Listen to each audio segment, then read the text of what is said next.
Very, very good evening to all. It's Tuesday evening, Conversations from Lockdown, Kyalami Park Equestrian in association with Equipage, a division of Hollard. If you like these videos, please do share and leave your comments below. If there's anybody that you'd like us to chat to as well, do let us know.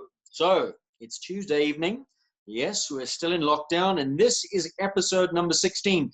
Before we get into this evening's conversations from lockdown, let's chat a little bit about our competitions. Of course, we've got the Ken Farrington Skipping Challenge. We do hope that you are skipping away, getting ready to send those videos in. And then, of course, the Hobby Horse Derby competition, both of those sponsored by Equipage, division of Hollard. Remember, 5,000 Rand up for grabs for the Hobby Horse Derby competition, and then 2,000 Rand to the best skipper. Not necessarily the best skipper. You don't have to be the best, just the most entertaining. Remember, it's on our YouTube channel. The most thumbs up, the most likes will walk away as the winners of those competitions. Get your videos to admin@kyalamiparkclub.co.za before the 1st of May. That's Friday, and then we'll give it a couple of days where people can go and have a look. And the most likes come the Monday or the Tuesday. We'll keep you posted. We'll be crowned the winners and walk away with that wonderful prize money courtesy of Equipage. Enough of that. Let's chat to this evening's guest, all the way, I believe, from Valkenswaard in Germany. And this one will be popular with the young riders. They've been keeping tabs on him. Oliver Lazarus, how are you? Good evening. Good evening, good evening. Very good, thank you. Yourself? Yeah, very, very good. Am I correct? Valkenswaard is where you are. You're sitting in a T-shirt. I'm sitting here in a jacket. It's getting pretty chilly in Joburg. The weather good there? Yeah, the weather's been phenomenal. So we're just coming, spring now, so we've been so lucky. It's been getting hot, 25, 26, so for us that's looking real sunny. And actually a little too dry, so we've just been planting because we build our stables, so we're planting all the paddocks and everything, so we've been hoping for a bit of rain. And then today, it's finally raining, so we're all very excited. Yeah. Your mum visits our yard quite often, and she keeps me abreast of all the photos and the new establishment. It looks like quite a setup you've got there. Tell us about it. How long have you been there? Yeah, I'm so lucky. I mean, I never dreamt in my life that I'd have something like this. So this sort of came around about 2.5 years ago. We were in Saint-Tropez on the show, and Jan came up and sort of offered us this opportunity to do something, and we jumped it. So started building. Yeah, it took 1.5 years. The whole project, sort of 6 months, 8 months with the planning permission. We finished in October last year. So the horses have been in now sort of 6 months, and yeah, it's just incredible. So when you say Jan offered you this opportunity, is it on his grounds that you've built, or how does it work? No, it's just opposite side of the road. So of course, he's involved with the government here and everything, and trying to establish this is the center of show jumping in the world, sort of a mini Wellington, if you like, in Europe, and that's his vision. So that's what we sort of did, and my fiance's mother is a property developer, so she jumped on board, and we see a vision for the future of this area, especially with the global tours growing, and there's a lot of established show jumpers in the area, so it was sort of a no-brainer, so we're very lucky, yeah. Now, the pictures that your mama showed me, it looks quite American in its style, its design. Who was behind the aesthetics, the design of the property? And tell me about it. What facilities have you got? I mean, I see a magnificent indoor. The stables look exquisite. How big is the property? How many stables? Yeah, so originally it was a local architect from Eindhoven. He's developed quite a few of the stables in the area. So we were sort of going with the same look. So everyone sort of, our stable looks a little like Jan's new stadium, the Tops Arena. We have 27 boxes, and everything was designed all around the horse, for the sport horse. So the place is fully rubberized. All the grounds, ebb and flow system with the water systems, client areas, apartments. Every stable's 4 meters by 4 meters, all wholesale window out, window in, high ceilings. So we've literally a gallop track, a hill to work up and down for inclination work. So we've tried to sort of think of everything we can, for the modern sport horse, and we're trying to aim for the top, and so there's no more excuses. Indoors, outdoors, big arenas, the whole vibe. Yeah, everything, indoors, outdoors, everything. Yeah. So you probably have landed with your bum in the proverbial butter, as it's. No, I tell you, it's all happening. Very lucky. Yeah. That's awesome. Now tell us about what's going on in Germany. We chatted to Lexi a few days ago. She said you're not in complete lockdown. You can move around. What's the story? Yeah, so actually, Falkenberg, we're on the border. So we're in Holland. But we're on the border of Holland and Belgium, and Holland is very relaxed actually at the moment. You can go out, you can run, you can cycle. I mean, we take the horse on out rides. Most of the shops are open. I mean, there are measures when you go into the shopping centres. Everyone has to push a cart in, and washing your hands, of course, in and out. But I must say, sort of day-to-day life is relatively normal. No restaurants, no bars, cinemas, all that type of thing. Sporting events, of course, are closed. But your day-to-day life is relatively normal. And because we're so lucky to be living on a farm, you know, we have our space. So we're riding outside, going to work every day, riding the horses. So that side of it doesn't change. So it's just the competitions we miss. What's the talk about that? Is there any idea when things will open up again? I mean, have people written off this year? Or are you hopeful that by kind of September, October, you'll be competing again? I think, I mean, we all like to hope, and we're saying late summer, but I think there's no chance. I think if we aim for sort of October, we start the indoor season, possibly national shows, 2-star shows. I think that's the sort of route it's going to take.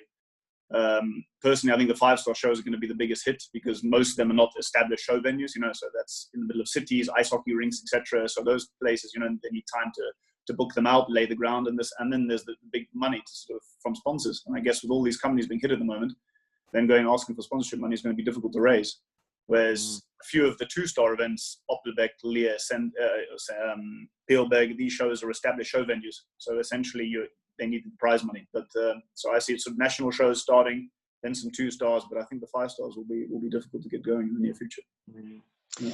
Now, tell us about your day-to-day life over there during lockdown, and the string that you've got in place. Have you got some top-class horses, or are you bringing horses up? And if so, how much work are you doing on them at the moment? I mean, how does this all affect your program, having nothing to aim at? Yeah, so for me, I'm in a unique position. Sounds terrible, and I know there's a lot of people suffering around the world, but for my team and what I'm aiming to do this year hasn't really affected me too much. It's a very young team. So when we started building this day, we also sat down and made a business plan and said, how are we going to get to the top? You know, I want to be in the top 10 in the world. How are we going to do this? And the only way to go and buy the old sort of established Grand Prix horses these days is nearly impossible financially, and you don't know what you're buying. So we decided, let's go out and buy sort of the best young horses we could find that fit me. So we've done that. We bought all age groups, 4, 5, 6, and 7-year-olds, and slowly they're coming right. I have a very good 9-year-old. That's very special. So we have a ladder of young horses. So this year, of course, is development year, but I can do a lot of that development at home and training at different friends, stables, and this and that. So it hasn't affected me too much sport-wise. Day-to-day life, again, I believe, because these things are long-term, for the moment, it looks like the next 4, 5, 6 months, who knows? You can get a little lost and you can lose your way. So I think you set your goals and you stick in your routines, you know? So we always get up on the same time. The horses get worked pretty much in the same way. We try and mix it up. We ride a lot out in the woods. So a lot of out riding. Philippa Johnson coming once a week, dressage lessons with us. So a strong dressage session. Then we lunging. We try to mix it up with gymnastics or course work. But with the younger horse, it's a little easier because we're still building. It's not, you know, not if you have a sort of 14, 15-year-old Grand Prix horse and you're trying to save them for another season. So for me, it's not the end of the world. It's just keep doing what I'm doing. Yeah. And Ollie, tell me about your business structure. You have the horses. You obviously got to compete, but then do you deal as well? I mean, you've got to keep the cash flow coming in. Do you have an amount of an allocated amount of horses that are just for dealing, or are you kind of moving horses over all the time, looking for the good ones, keep those for yourself? You know, and the rest must move. Yeah. How exactly does it work? I mean, how do you make a living, basically? Yeah. So, I mean, we all like to think we can do a little bit of everything, but I've learned that that's not possible, especially if you want to focus on the top sport. And that's what I want to do. I'm not a dealer. I think it's a very specific type of thing. And for me, it's all about the love of the horse, you know, and the love of the sport. So I've really not struggled to sort of separate my team. They become a family member and you get really attached to them. To go and sell them, and I find it very difficult. So our business plan was always, like I said, buy top young horses, produce them into the sport, and using me as a sort of flagship for our stable. So when we go to the shows of quality horses in the riding and we're in the sport, we attract the right type of clientele. The stable also developed in a bit of a U formation. So I have my private barn with my fiance on the left side. On the right side, we have a sort of client stable, you know, with 14 boxes. There's 2 tack rooms. So my idea would have been sort of 2 clients, one with 6 horses and one with 7 horses. Each person has their own tack room. So everything is organized in that way. At the moment, of course, I'm not in the top sport, so everything is long-term planning and aiming for. But with the horses I have, there should be no excuses in the next sort of 2 to 3 years that we should be up there. Yeah. And then, of course, through that clientele, they buy horses with you, you train them, and then the whole thing sort of runs. But it's a traditional sports stable with one or two good clients. And the clients that you do have, are you coaching as well? Is that part of your business? Yeah. So, I mean, of course, I do a little bit of everything. People phone for help and I'll go and ride one or two horses with somebody, or they send them over for a few months to train. But I'm in a very unique position, a lucky position, where I can very much focus on my team. You know, they're a young team. Like I said, I'm not in the top sport. So for the moment, it's all in a building process. We only just finished our stable. We have Thomas Trigger with us for the moment from South Africa.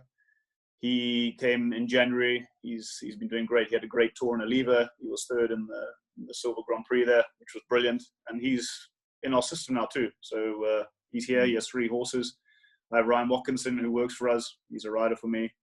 And that's it for the moment. So yeah, and it's been good, because with the building the stable, to have just bringing people in, there's too much. You know, it's a new place. We don't know how everything's going to work and how everything's going to run and how we adapt to the new stable. But now we're sort of getting close now. Unfortunately, here with the lockdown, the business has sort of come to a bit of a standstill. But again, we're all about the long term, you know. So the horse is building up, and it's a sports stable. So eventually next year we can step up into some high levels, and then and then go from there. Now, that's where you're at now, but of course it's been a journey to get there. You started life different continent where we are here. We want to hear about the whole story. Tell us, from the whole story. How did you get involved? I mean, your mom was horsey, so you were born into it. You're second generation or third generation? So my mom has always been involved with horses. She was in Zim on the thoroughbred farm, stud farm.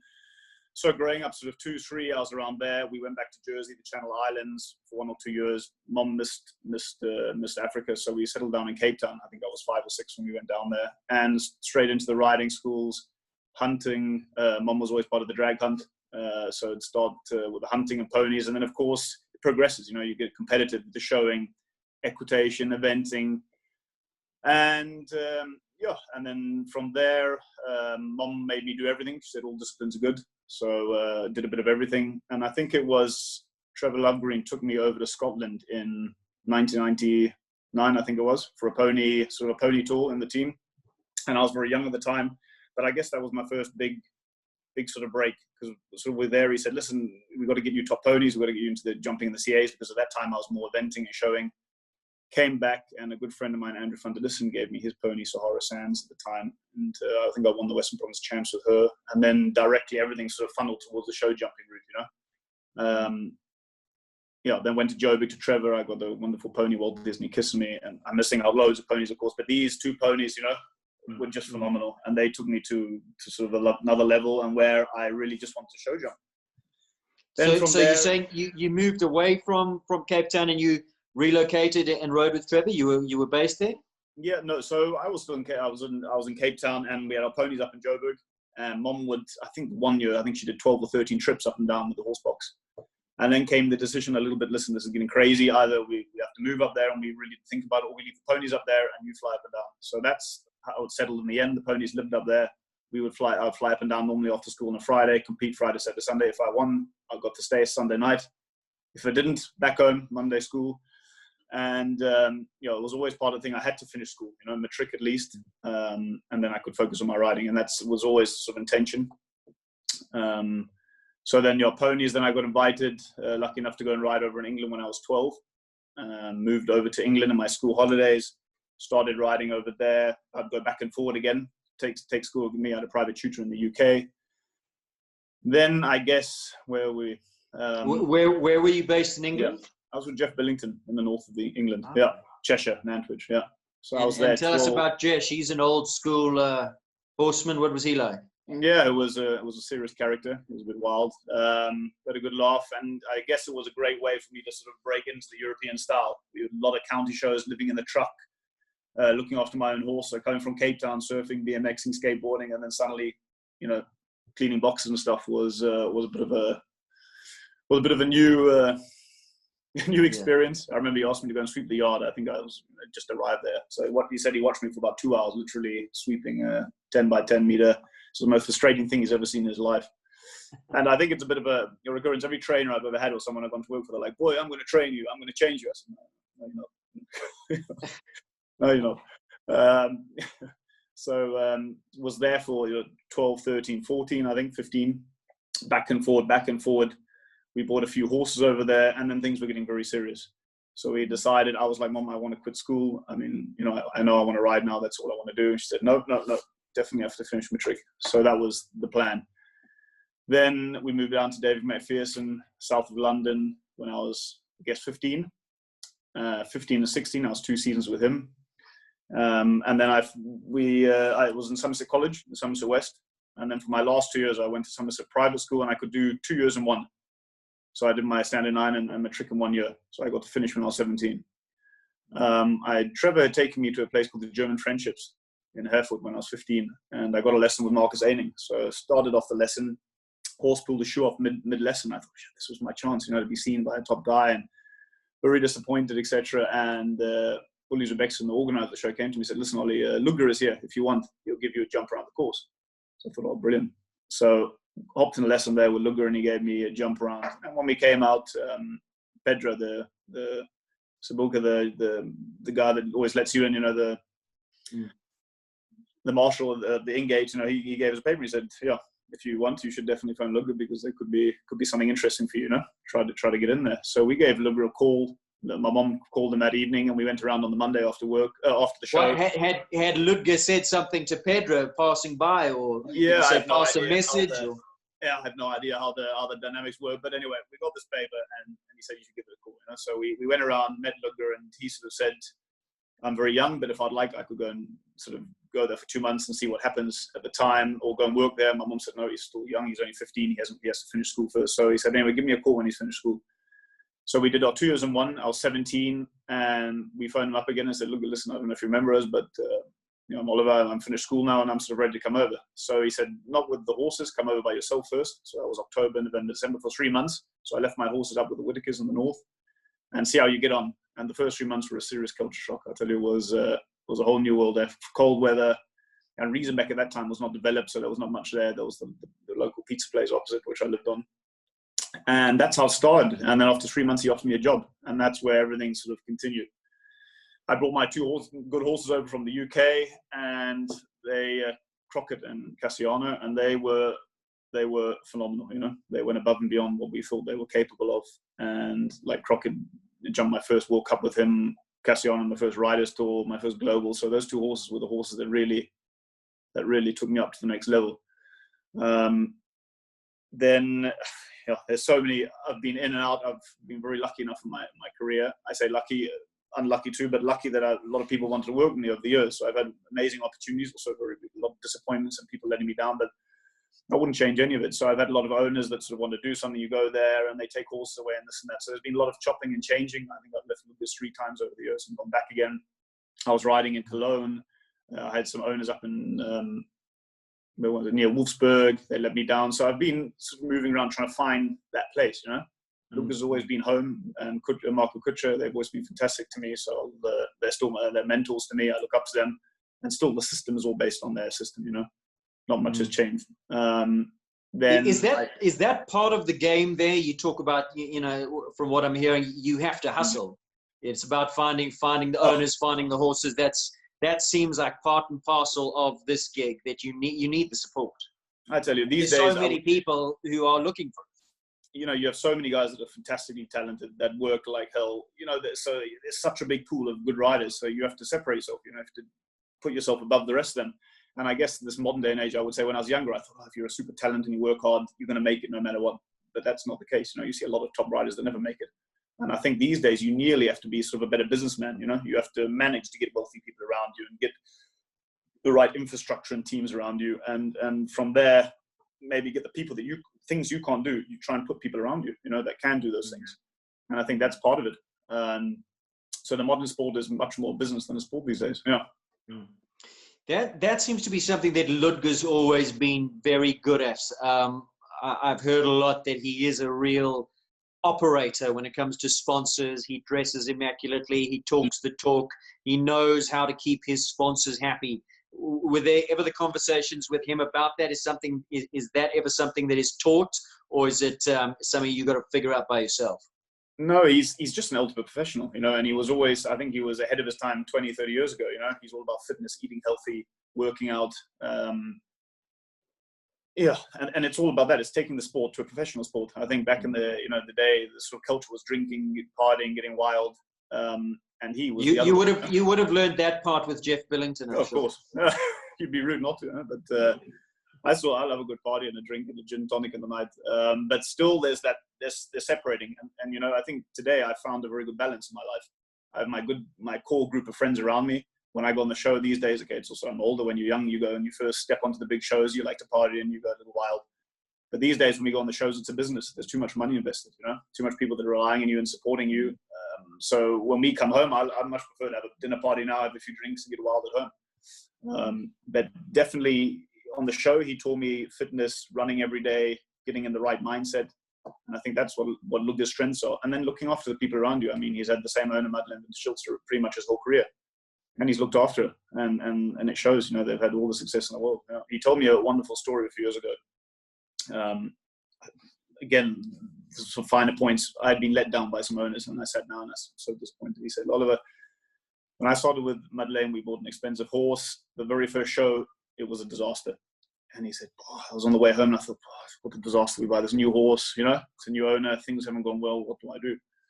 He phoned her up and, you know, said, don't worry, Madeleine, I think we'll have everything sorted. You know, I've got to figure out what's happening here. It's a new horse. He said, I just want to say I'm very, very sorry. And she goes, I think better don't say sorry on the phone. I'm going to come around and we'll have a meeting and we talk about this. And you remember, he said he put down the phone on the way home. He thought, maybe I've just lost this new owner, sponsor. This is not the best way to start, you know. You want to sort of start with a bang.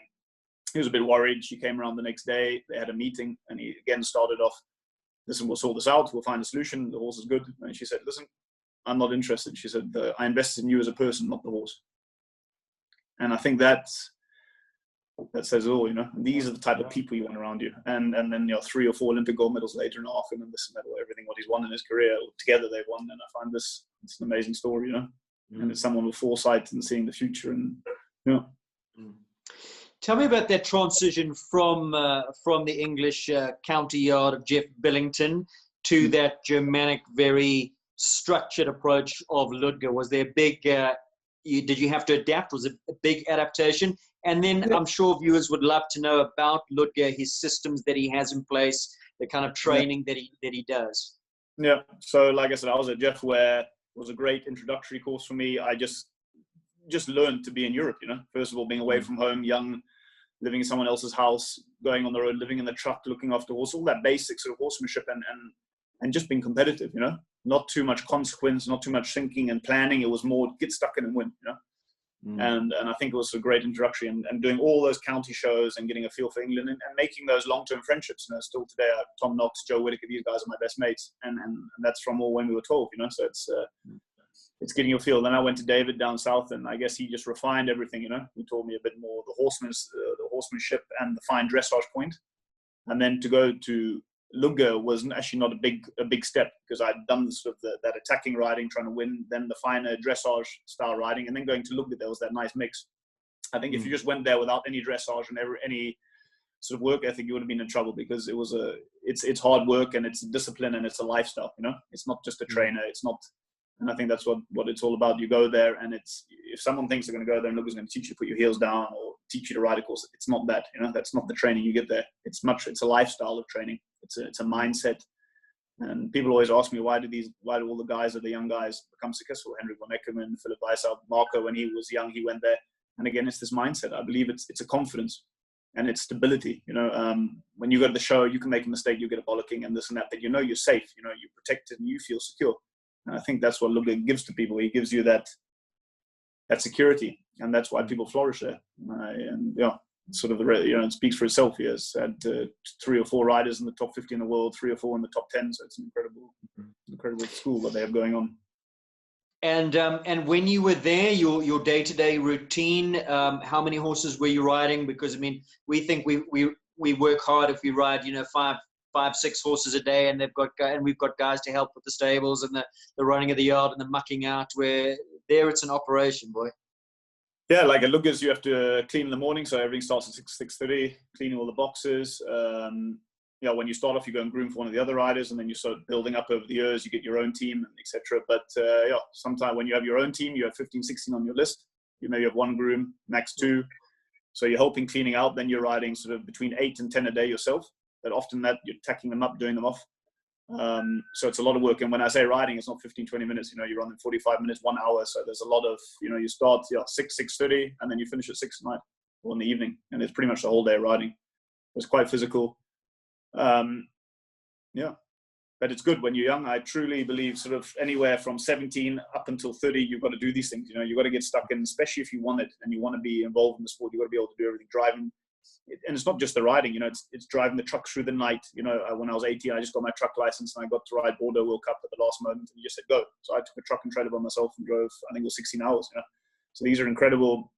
They're all life lessons and character building lessons. And I did that whole trip by myself. I was so nervous. I remember getting to Paris and everyone was like, Paris is where a lot of road changes and this and that. Made it through Paris about 5 in the morning. I was like, yes. And I was like, I'm nearly in Bordeaux. And there was a nice sign when you come out of Paris saying Bordeaux, 595 kilometers away. I was like, So anyway, get down there, super proud of myself. I parked next to Luca's other truck, and I walked down into the warm-up. He's there and his groom's there, and I'm like, I made it, expecting him to say, well done. He's like, oh, good. So that was that. And then his groom said, can you move the trucks closer? Because we were going on to Vigo to sort of unpack in this. And so I'd made this epic 1,200 kilometer drive. And in the space of about 10 meters, I managed to crash our truck and Lars Newberg's truck. So, it was a good day. It was a good day. and I mean, this kind of traveling, when you're based there, you're doing this week in and week out. Here we have an away show once every 2 months, and it's a big mission for us, and it's lists, and it's an event. There it's just every other day. Again, it's a lifestyle, and you get into a rhythm. It's amazing people can adapt. Like now we've been in lockdown a little bit. It feels weird when you go to a show, and I haven't now been in the top sport for 3 years, but when we go to a show, like we went down to Leave, and I'm thinking, 3 weeks away, we have to this and that. There's so much, but when you're doing it every weekend, it becomes standard. You have your bag, you have generally the same clothes, the same riding pants. They just go in the wash, in and out. The grooms have their tack boxes that they literally don't unpack. So everything is so well oiled. It's just a well oiled machine, and it's just the same. You drive back through Sunday night, you normally Monday or Monday afternoon home, riding the young ones Tuesday, Wednesday, you give the other ones a jump, and away again Thursday night. And it's just and you get used to it. It's just the structure of life. Are there any days off or weekends off or downtime? Luga's is difficult because if you're away, then the other team at home need to get ridden, the younger horses, so there's never much time off. You do get your holiday once a year, and then I try my own business. I try to maybe not like a strict day off every week, but I prefer to sort of hit it early and then at 3 o'clock. So of course I'm my own guy now, my own stable. I can manage these type of things, but you never really get a full day off. It's sort of a 24-hour thing. It's a lifestyle. And when you were at Luca's, was he riding that many horses, 8, 9 a day as well? Is he on the grindstone with you guys, or? No. He's so busy trying to. I think we have 100 at that time, over 100 horses in work in the ring. So he's organizing and shows and building and this and that. So he's. I think if he gets 2 or 3 in, he's happy in the day, But he's from Thursday to Sunday away, Monday, Tuesday, Wednesdays at home. So there's a lot to organize for him. So, And how is it that the opportunities come your way? And in that, I mean, you get there, you've got to make a name for yourself. You've got to grab his attention before you start competing. And what level do you start competing? And, how do you get to the point where you're saying, right, well, you can, here's a horse, go ride it in the big classes? I think I got offered the opportunity. I went there, and it's not in a cocky way, but I think you have to believe in yourself, and believe in your abilities. And I've always, from a young boy, I've known what I wanted, and it was no one's going to stop me. And you have a lot of things that go wrong and this and that, but you have to know what you want. And I've always known what I wanted to do. So going to Luca was, for me, was a stepping stone, sucking up everything I can, trying to find the best way possible for me to move forward in the sport. So I went there with a total mindset sport, how am I going to get in the sport? Do everything possible. So focus on my riding, believing my riding, and hopefully Luca will pick up on that. And then, like I said, after 3 months, Hendrik von Eckermann left, and I got the opportunity to step into his shoes. And so for me, it was a massive, massive chance, because up until then I was grooming under Philip and Marco. So starting off just with young horses, 4 and 5 year olds, and you're building up. And then through that, you keep those teams, they get older. And then I was very, very lucky to have my 2 older horses with me. and they stepped into the big sport, and that's what changed everything. As soon as you start, everyone can say, oh, this guy has ability and this and that, but until you do it in the ring on the big stage, that's where you separate yourself from the others. And also for one's confidence, when you're 18 and 19 to go into World Cup and to jump clear, and you're like, I can do it. Because there's so many, everyone has doubts and weird hang-ups and this and that, and there's often, when things go wrong and you make mistakes, then you look at yourself and think, maybe I'm not good enough, or maybe, but who says you're not good enough, It's only you telling yourself that, So when I was a bit nervous and you go to a big show, and I would look at the start list and ending and Luca and On and Kutcher, and I said, but there's nothing separating me from them, He's a human, I'm a human, I have a good horse, he's a good horse. It's only experience, but we're all humans. So if I'm nervous, you must also be nervous for feeling something, and that's sort of the way I program myself. So much in the mind, actually. Oh, it's huge. It's everything. It's all about the mind. You see, a lot of people, training people, of course, you watch Deusser and Daniel Deusser and these guys like a textbook, it's absolutely perfect. But then you have riders like Roger Bost, who's not textbook, but he's been individual European champion. I think he's won everything. So there is no right. There's so many different, there's short guys, tall guys, heavy guys, light guys. There's some that love dressage, some that don't. But then they've all been successful. So there is no recipe.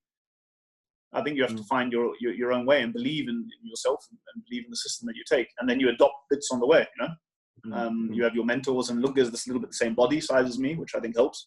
There's no point for me to go to Marcus Ending and train my whole life with him, because we're on different bodies, We ride differently. It's not possible that I ride like him. So I went to the right fit for me. So, but did he have, I'm talking about Ludger now, did he have a set way of doing things that he wanted you to do it that way, or was he open to you adapting and schooling horses within your own method? So, and I think that's the beauty of the place, because what's amazing is if you watch his riders like Hendrik, Philip Marco, they all ride differently and they all have their different flares.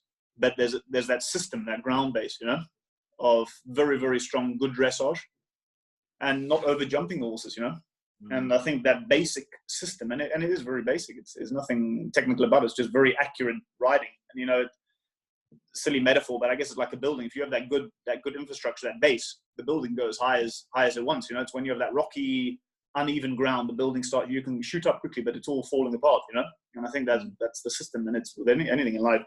You have that solid stability, and that's what it's just good dressage, horse management, looking after the horses, and then the technical, the winning on the World Cup, the jumping clear on Nations Cup. This all comes when you have the right horse and the right group, the right management. It's all the little things that make that up. And I think that's what he's so strong with, and that system. And then he lets you do your own flair. Everyone rides differently. No one's going to ride like Luca. You're never as good as the original. You have to find your own way. But that system, that core belief, is the same. Was he when you got things right in the ring? Were there compliments, or was it that Germanic? Yeah, good. No, phenomenal. So emotional. So if you got it wrong, big trouble. But if you got it right, was the first guy to say fantastic.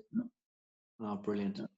And how do you come to that point when you realize it's time to step away and it's time to make a name for yourself and stand up on your own 2 feet and walk away from a setup like that, where you have the security, you have the rides, and now you're stepping into the big world and you've got to make it for yourself. You've got to get the sponsors, the horses, the backing yourself. And how difficult a decision was that?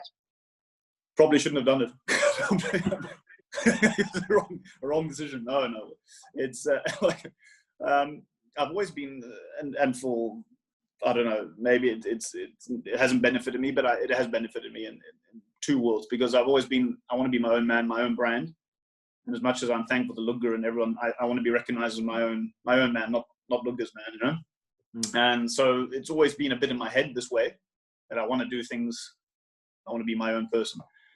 And then the opportunities comes, if you have a good owner or someone that wants to give you horses, you start to ride them for somebody, and then they start, listen, you're 20 or 21, it's time you step out by yourself, I'd like to support you further, and this and that. And these are where these decisions come. And they're not light decisions. I mean, the first time I left Luca, another top professional rider sort of offered me a position. He said, I've got a top owner, I can't ride all the horses. He actually got banned from the Olympics. So he said, at the moment, I can't compete. Would you step in and ride some of the horses for me? So these are little situations that arise. At the time, I started taking 1 or 2 of his horses to shows. And then through that, it grows. And then he offers you a chance. And then you sort of, I weigh up at Luga's or here where I'm number 2, And you take, somewhere you have to take the risk. A few times I've sat with Luca and I said, you know, you have to understand here, whether I have more horses or bigger shows or more, I don't know, but there has to be, you know, there's a place where you make that decision. Otherwise, you're always sitting on the fence. And I've made these decisions, and some have worked out and some haven't, you know. When I look back now and you see Henrik and Philip, the careers they had, they stayed the whole career. And of course, they're stable and they've been on the top sport and it's worked out. And they're fantastic riders and they work very hard. I took a different route and different owners and trying to establish myself, you know, being my own person. And maybe I did that a little too young. Taking on too much, maybe, you know, instead of being a little more patient and staying calm and accepting where I was in the chain and letting things grow by themselves. I haven't got the most patience in the world, and I've always wanted things now. I'm a little bit, that's my character. And sometimes, yeah, I act a little bit on emotion instead of taking a step back and saying, okay, let's breathe, let's figure this out. But again, I wouldn't change anything because those are all experiences that have also built me to be the horseman I am today and to manage like with our new stable and the setup. And I would never have been able to do this if I just stepped out of a job. So all these things they teach you. Yeah. And then tell me about that conversation when you had to sit down with him and say, listen, it's time for me to move on. Was he in your corner and say, well, this is what I suggest, this is some advice and good luck to you? Yeah, he's been the 3 times I've done it. It's terrible. I sit in the office. Yeah, so he's not happy, but he's always, Luca's amazing. He's also helped me. I mean, many times I phoned him up twice and said, I have no money, I'm in trouble, I have 8 horses, I don't know what to do.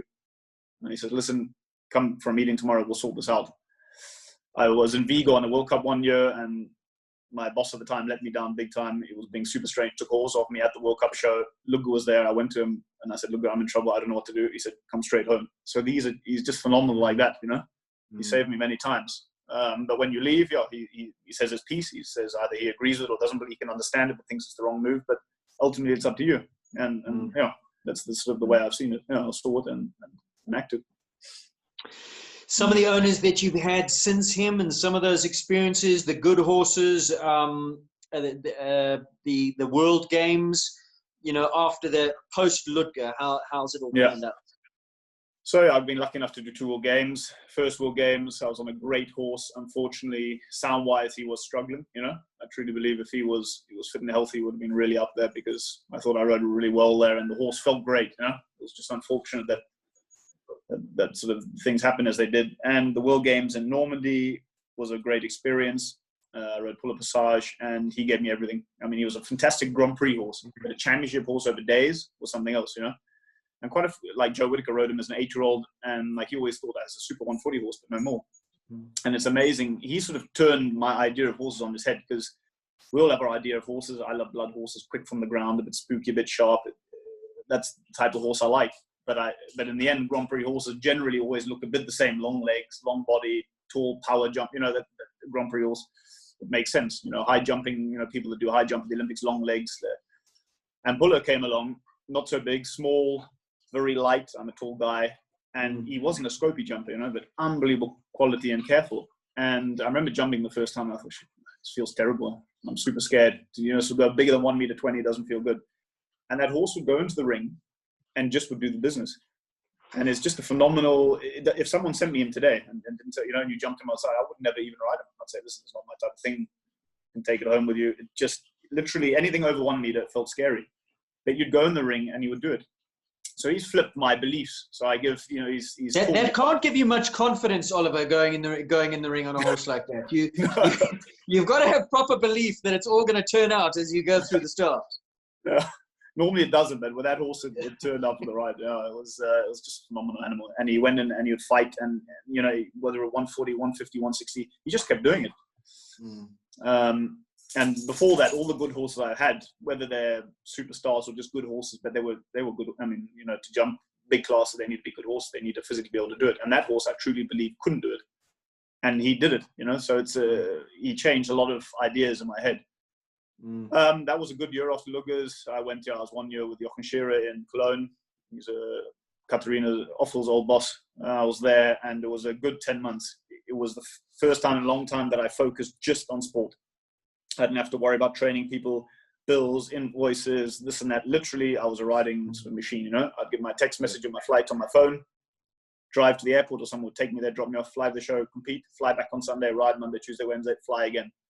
It was just a programmed yeah, it was just a program, you know. Yeah. And then literally on the road every weekend I showed, and it was part of my life, and it was a phenomenal time in my life. It was good fun.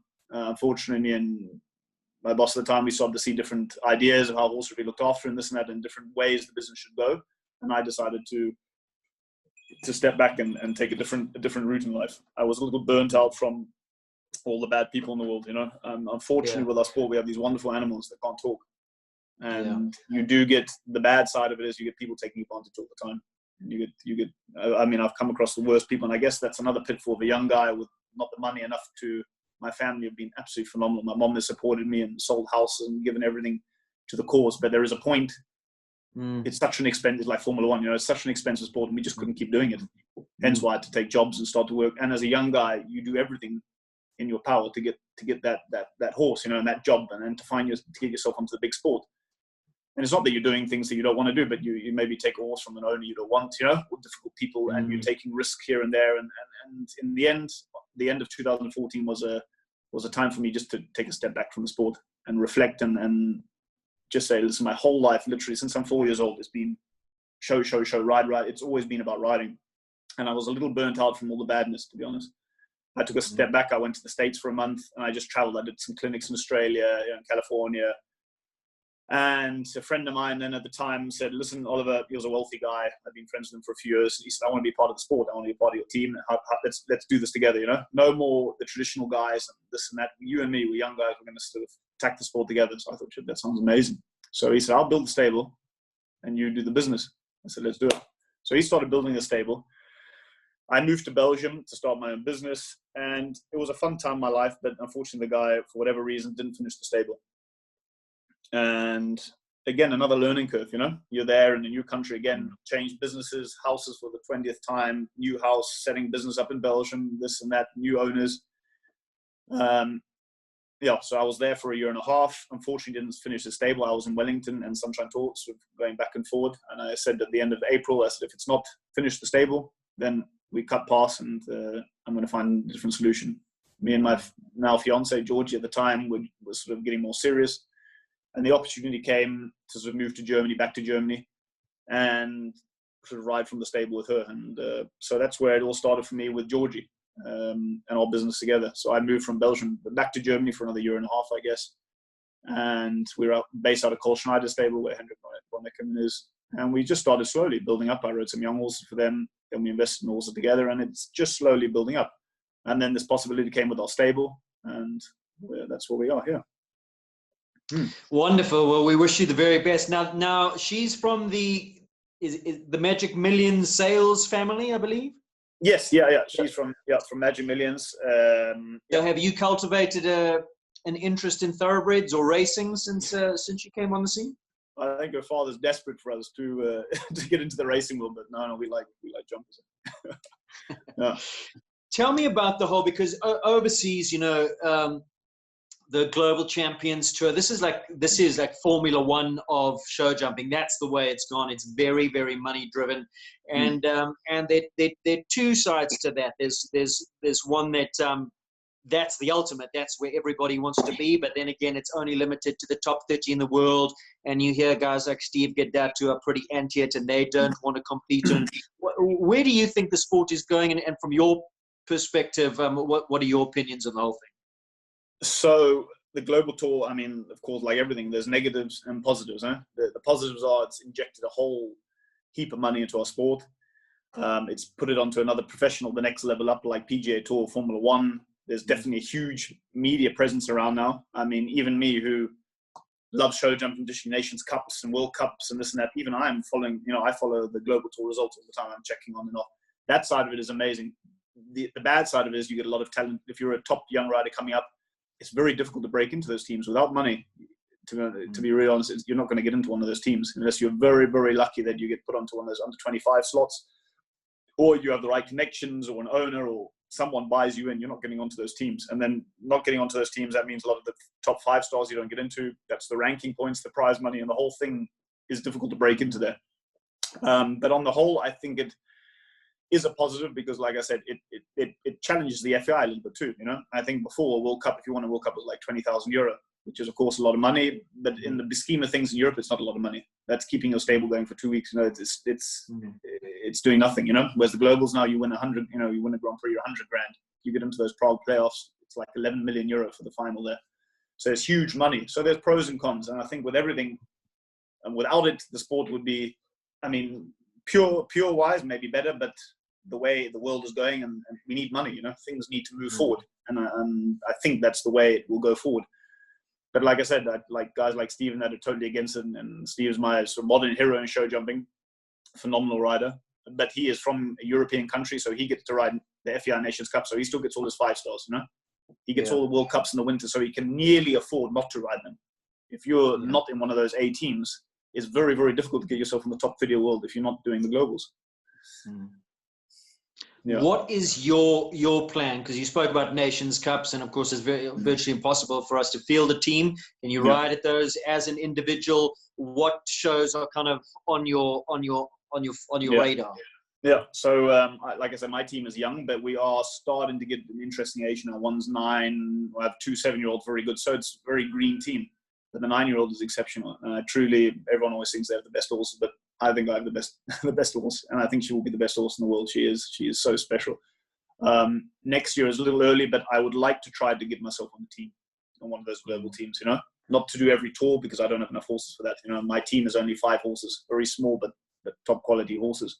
And they're young, you know, next year they won't be ready, but the mare will be close enough for the second set of it. So I would love to try to get myself on a team for at least a few of the stops. The year after, really then sort of knuckle down. I've never done a World Cup final, so try and qualify for the World Cup finals from the European side. And then hopefully by that time, I'm sort of up and running, and then get on one of the global teams again. And then everything for me, to be honest, is geared towards Paris, you know, the Olympics there.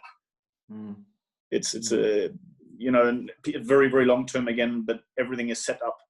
And again, incredibly lucky to have the support and the family.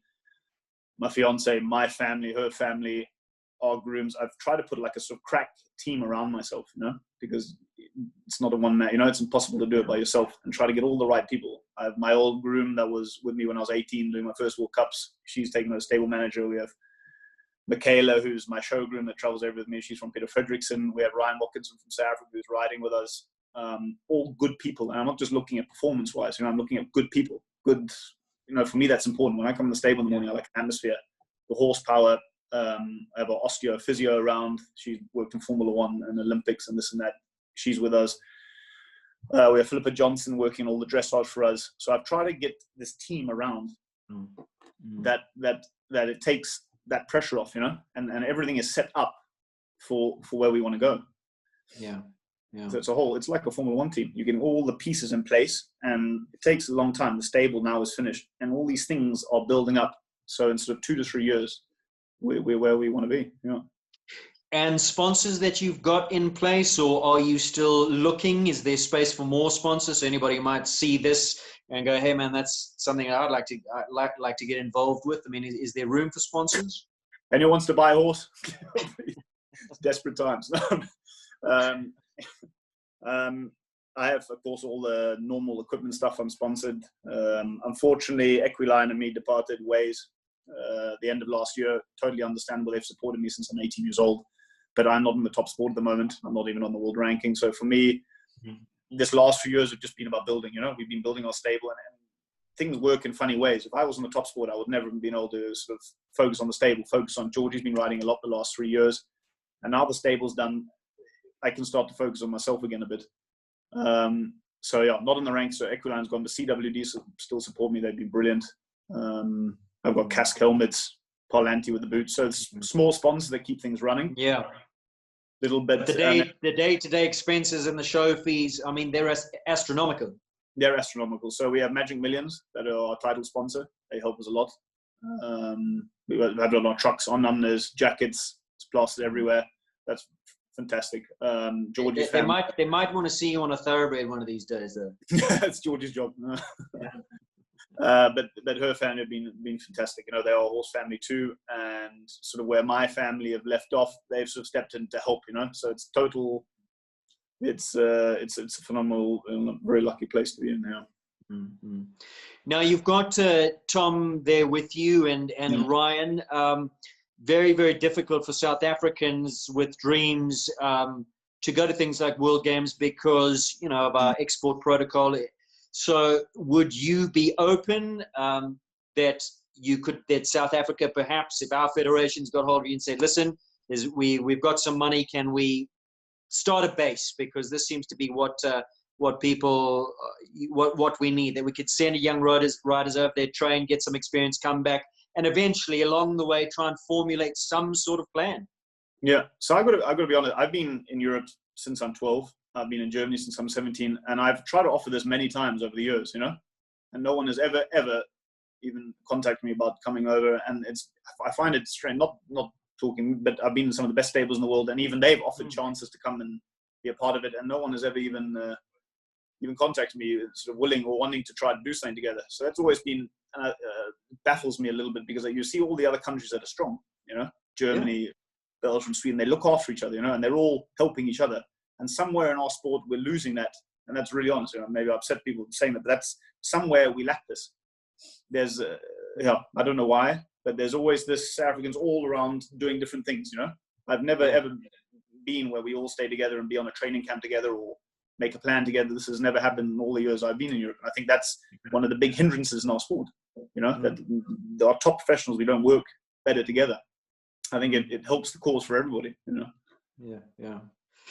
I mean, we did send a team, and they were on the team with you at the World Games. I think it was Jade and Nariska and help me. Yeah, who was there? Cara. Yeah. I think were their eyes on stalks when they arrived at the World Games and saw the dimensions of those fences, and they looked to you as somebody who'd been there, done that.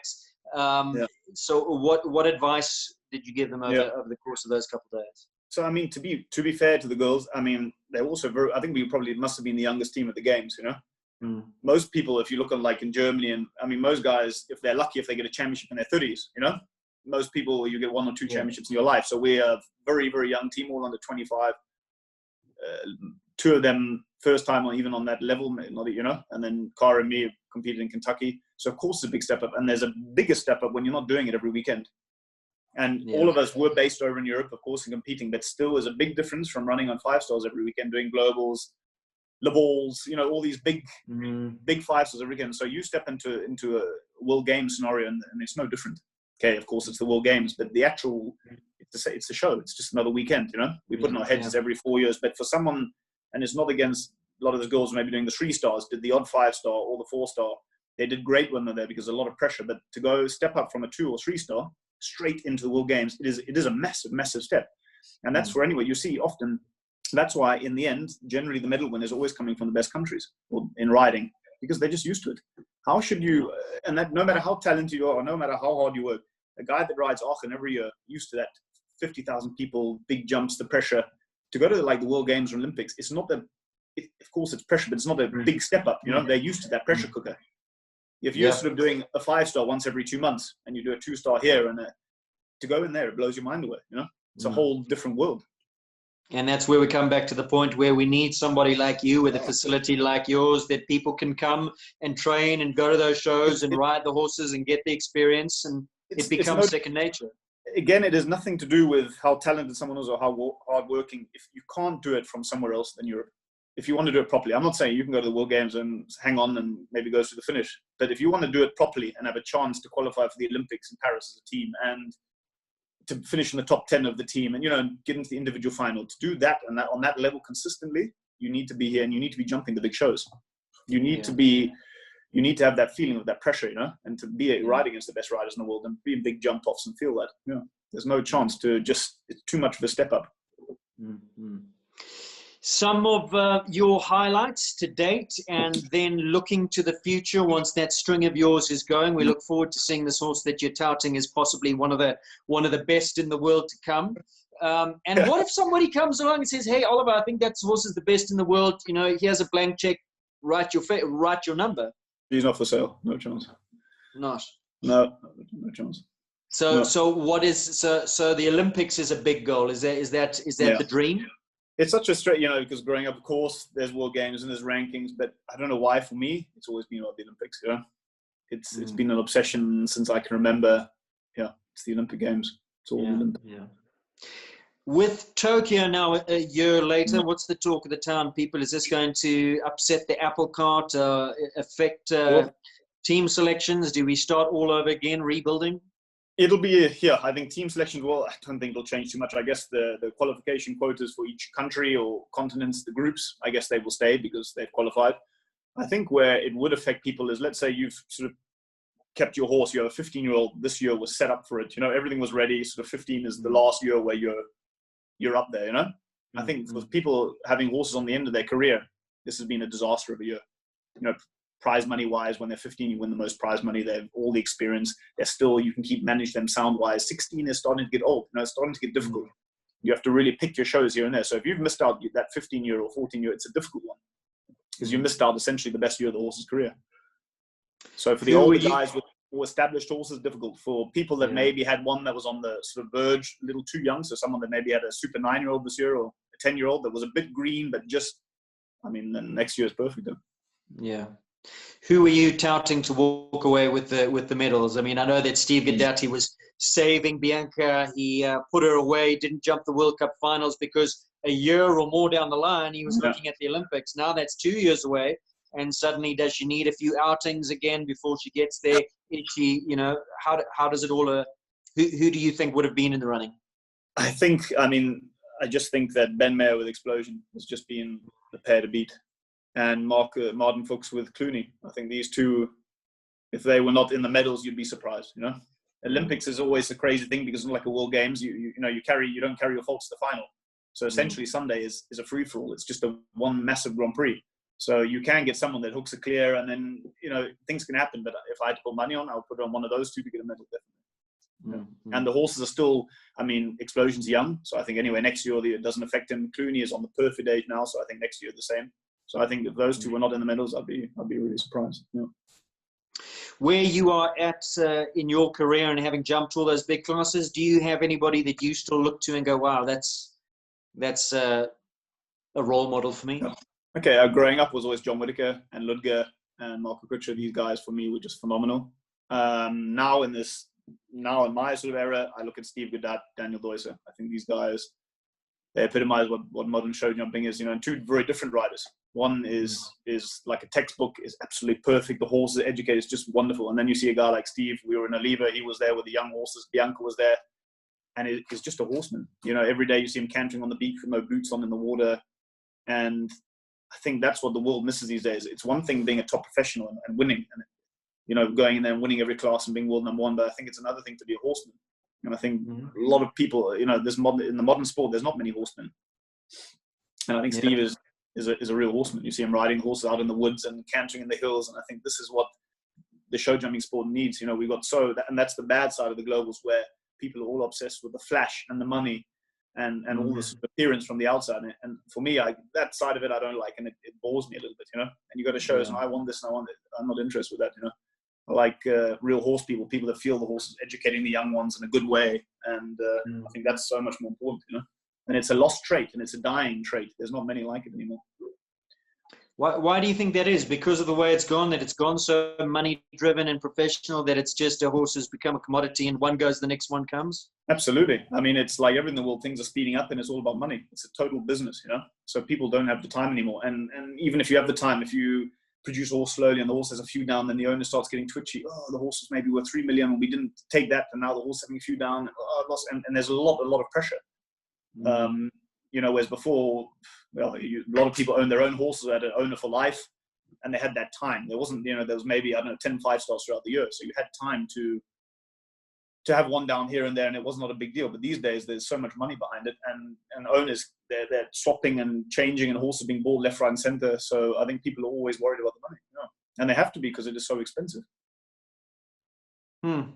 Something's got to give. Will it ever go back the other way, or do you think that's the trend? Something's got to give, and maybe this coronavirus is something that's kickstarted that. You know, it's taken, everyone's gone back to, like with my horses, even though they're young, it's been an amazing thing. I was actually speaking to Mom a few days ago, and I said that all the young ones have come a long way, and it's not, we've done nothing different, but it's because I have no show restraints. There's no pressure. I've actually, it sounds terrible again, thoroughly enjoyed this lockdown, because for the first time in a long time, again, there is zero pressure. If I need to jump my horse this week, I jump him. Or if he needs a week off, just give him a week off or go on an outright, because there's no restraint. There's not like, shit, I have a show next weekend, or I need to prepare for that show, or I mean, maybe I really want to show it well, it has to jump good. So, we're always planning for the year, and now there's no plan. So you can just plan for the horse. And I think even in that small way, I can see a change in my horses. And already I'm in a unique position where I do have time. And that's why we've invested young, and I'm doing it in a really slow way. Whereas a lot of top guys don't have time. They're under a huge amount of pressure with their owners and this and that. Funny, I was chatting to a vet the other day, and she was saying, you would expect that with horses not getting the same amount of work and that they're normally getting, that you would see more colics. But in fact, they've seen less colic. And she put it down to that because of the pressure and the stress that we put them under and that we are under ourselves, that they possibly manifest. And it's interesting what you're saying about the horses feeling the pressure. They don't know what they don't know how much money is involved, but they obviously, they're sensitive creatures, and they possibly pick it up from us. On that note, how much of this game is a head game at the level that you guys are operating in? I mean, how mentally strong do you have to be when you go in there? And how much mental coaching are we seeing going on? I think mental coaching has been a thing that's always been sort of frowned upon, because our sport is a little bit of a tough sport, and you've got to show how tough you are. You drive the truck through the night and how many horses you can groom. And I think the sport has been a bit slow to modernize, also with fitness, Now you see the top guys on the sport, they look like sportsmen. They're all fit. They're healthy. Most of the guys you see when you go to the big show, they're all working out in the morning or in the evening. And now mental coaches are coming into it. And I think if you're golf, Formula One, these guys all have people they speak to. And I think our sport has been a bit slow with that, because it is so much about the mental. Horses are so sensitive. If you're scared or you're nervous, I mean, there's no doubt they pick it up. And if you can control those emotions, I think you're just putting yourself in a much better situation. And that's everyone. And that's like what I came to when I started riding big shows. And, the first time I did a first World Cup, I think, Jesus, first World. And I thought, but I'm human. The other guy's human too. We're all the same. If I'm nervous, he's nervous. I believe in myself and my horses. I trust my riding, and I always think like I put the work in at home, and I believe in myself. So when I go to the show, things are going to go wrong. I mean, that's life. But we look at it and then we move forward again. I think that's how you have to be. Very, very the mental side of it. You have to be. And of course, they say the horse is the mirror of oneself. The horse is the mirror of the rider. So if you're going in the ring with doubts, they're going to pick up on that. There's no doubt. And you do have doubt. I mean, it's normal. Everyone has doubts. And sometimes you walk a course, maybe your horse is a bit funny on the water, or a big combination. I'll have to have a leg here. But there's somewhere it has to click in. And maybe then you have to do more work at home, sort it out. That you make sure your horse dumps the water, or you train your combination. So when you go to the show, I think you have to be in a mental place where you trust in your ability and your horse's ability. I mean, that's where you want to be, But then it is human to get nervous in those big match temperaments. Have you ever suffered from nerves? Do you still suffer from nerves? Still, everyone suffers from, and that's what, like, people say, I don't get nervous. That's bullshit. You need to get nervous, It lights a fire. It makes you emotional, and that's what you see great athletes like Tiger Woods when he hits an unbelievable shot. But that's something you can't do in training. John Whittaker doing a turn, you can never do that again, So there's something extra, and that's an emotion. But I think it's about controlling that emotion. I also, for everyone gets butterflies. I always get anxious, like especially when we're waiting, the course is being built, and you're sitting around sort of waiting, and often the big classes are in the evening. So you've ridden your horse in the morning, you're there, you've had some spot of lunch, and then you're sort of hanging around waiting for this class, and then they start building, and you're seeing the different lines, like, look serious. But then it all goes away when you sit on the horse. And I think you just have to accept that you're going to feel that's human. And I think then it's easier to deal with it. I think if people are like, I'm scared, I'm nervous, shit, I shouldn't be feeling this, then you're blocking yourself, Let yourself be nervous. Everyone's feeling nervous. They're all the same. You're only human. And it's just to deal with it. And some people say, some people are brilliant under nerves, others are bad under nerves. Of course, there's some people that naturally can deal with things easier, but that also comes from training and experience. And that comes to the other point, like when you jump a World Games. If you're doing the 5 stars every weekend, you go into Aachen, the Ball, Rome, you go into these big stadiums, these big pressure cookers, you learn to deal with it. Maybe when you're young, you see a lot of the young guys, like in any sport, making mistakes in football, rugby, it's big pressure. And they, from experience of continually doing the same thing and realizing, shit, the world doesn't change. You keep doing it. And from that, you learn, So it's an experience. I think anyone can overcome nerves. It's just the right experience and right training, and accepting you're going to get nervous. Any superstitions? Some guys have superstitions, especially in the racing world. I mean, you would have heard about a few of those, peacocks on your roof and green underpants and all these kind of things. Are you a superstitious person at all? I have like an old tie that I quite like. So I try and always put it in the bag. I take a few because I forget which ones they are, but there's an old one with the tag hanging off that I quite like. I had some old boxes, but they're so holy. They're like, it looks horrific, you know. Geordie's banned me Cause from more working damage. there. Jeez, they're bad. Yeah, it's not good. The breeding side of things, are you interested in breeding? Is that something? When I was younger, absolutely not. I didn't care what blood it was as long as they jumped. And I was very sort of militant in this. You know, people say, what's the breeding of your horse? And I said, for me, I don't care. I don't even know. I just, as long as they jump. The older I've got, I'm starting to enjoy that a little bit more. We have one horse from Georgia that got retired 2 years ago, or 3 years ago now. She jumped some of the global tours. We sent her to Australia. That's a chocolate blue mare, so we put her with Diamante Simile. So we got a little colt. He's coming too. That's exciting. I have a very good Diarado mare that last year we got 2 untouchable babies from. This year we get 2 Christian babies from. So slowly with my good sport mares, every year if we take 1 or 2, of course we have massive hopes. We're breeding the next world champion and the big champion. But there's no pressure. It's a fun experiment, you know. Yeah. And we look at it a little bit. That's more commercial. That if it doesn't turn out exactly what we want, we're breeding with the best stallions, you know, with all the mares are top breeding too. So through that, we can always sell it as a nice horse, and it's a fun business. You obviously always got your eye out for a good horse, looking at the young horse classes, up and coming horses, trying to spot the next champion. I suppose that's the nature of the game. You've always got to find the next one, For you, you've talked that you like blood, but in terms of type, well, are you somebody that is very specific about the type of horse that you want to ride in terms of conformation, size, or will you just look at a horse and go, well, that's got talent? You know, if I have to adapt to make it work to the horse rather than the horse adapt to me, you know, you're that good a horseman that you'll do that, or does it have to be a very specific match for you? So I think a top rider, of course, you have to learn to ride everything, you know. But I also know what I ride best. I don't ride with a huge amount of connection.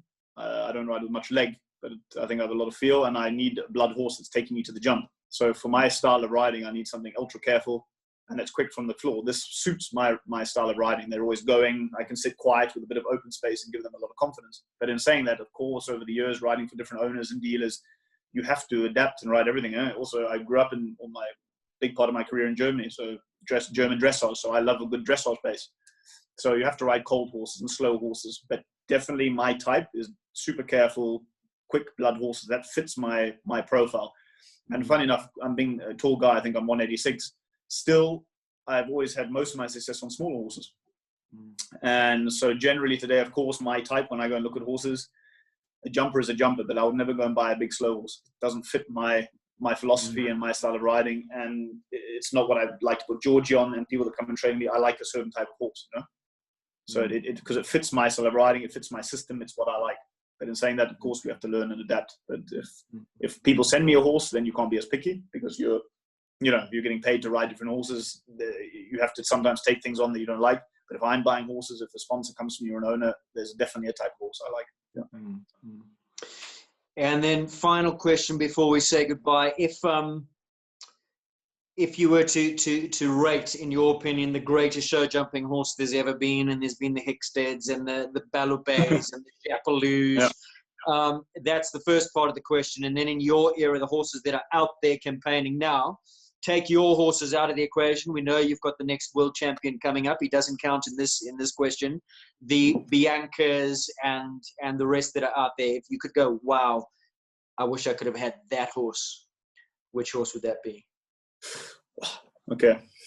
There's been so many phenomenal horses. I mean, growing up, I guess because I had the videotape, Milton and John Whitaker were something for me that was just incredible, you know, because there was a partnership, how smooth they were, is the style of riding that I like, soft riding. I'm very specific in the type of riders I like, you know. I love soft riders, beautiful forward riding, and a very strong dressage base. So John and Milton growing up, the video I used to watch all the time, Milton Millionaire. But saying that, great horses, I mean, you have to take then horses that have done it with different riders. Retina, with Pete Raymarker's individual silver medal in Barcelona, individual would have won gold, but team gold medal with Luca, won Aachen. So that's a horse that did won championships with 2 different riders, phenomenal. I would have to say, it's a difficult one just off the top of my head, but I guess Retina was up there because she won everything. And horses today that I would love to ride, I would love to ride Cornetto K. There's a horse that Alberto Zorzi won Monaco Global Tour with, and now it's with Alexander Thornton. I think that is absolutely phenomenal. And then modern aerial horses, of course, the two that dominate is Clooney with Modern Fuchs and Explosion with Ben. These two just, I mean, they just win everything. Yeah. But Cornetto K would be exceptional. Yeah. I said that was the last question. I actually lied. Life outside of horses, any other interests when you've just got to turn away from the stables and unwind? Is it with a good movie, a good book, a good workout in the gym? Or what are your other interests? Yeah. So just, again, going back to the mental aspect of it, you know, because I've wanted everything this for so long, my whole life. It's pretty much been all there is. And so the last 3 years or 4 years now, when I've stepped out of that top sport and more focused on George and building the stable, this, I went, I guess, a depression. Not outgoing, but in myself, you know. Often going to the global tours, watching the big classes, and it makes you mad, you know. I'd get so upset. And poor Georgia, oh, it's terrible. And we get there, I'm sitting there, and Georgie, I said, this is terrible. I hate showing. I hate show jumping. She's had to put up with this for years now. So I found, because I've always loved aviation, my mom has a pilot's license. And just down the road from Falkenville, we have Boodle, a private airfield. And I started flying. And so once a week, I got my PPL now. So I go flying once a week in the evening. Just I thought it was such a cool thing to get my head away from it, you know, engaging my brain in another way. So I love that. And the plan is, of course, in the future, I'm doing my instrument rating now while we're on lockdown. I thought, let's study something and use the mind a little more. So every night I do sort of 1-2 hours into that. And then in the future, if I could fly a small plane, the show would be epic. Then I play golf. I like tennis. I surf terribly. Does Georgie come flying with you? I mean, yeah, she's doing her PPL too. So she's sort of 3/4 of the way through now. But we fly, like, if we have no, you know, on a Monday evening, if it's quiet, we'll take a flight, go and have coffee somewhere, fly back again. So it's a super cool thing to do, especially in Europe. You know, you have all the borders open. We can fly into Belgium, Germany, whatever. So that's very cool. I play golf terribly, bad at tennis, surf even worse. I love you know, a bit of everything. I like running. Every day I run. A bit of working out that comes from Luca's sort of system again, and just trying to look after my body. Yeah.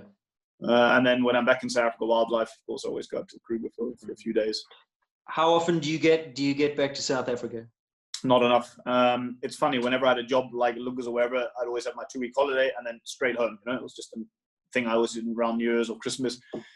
And I'm embarrassed to say I haven't been home in 2 years. And it's just struggling for time, always to try and get away. It's so difficult. I have a son in Sweden, so he's 7 years old, Luke. He rides also little ponies and this and that. And I try to go up to him when I have a few days off. And then juggling on new stable, on new business, me and Georgie competing, Luke in Sweden, and trying to get back to South Africa. It's very difficult.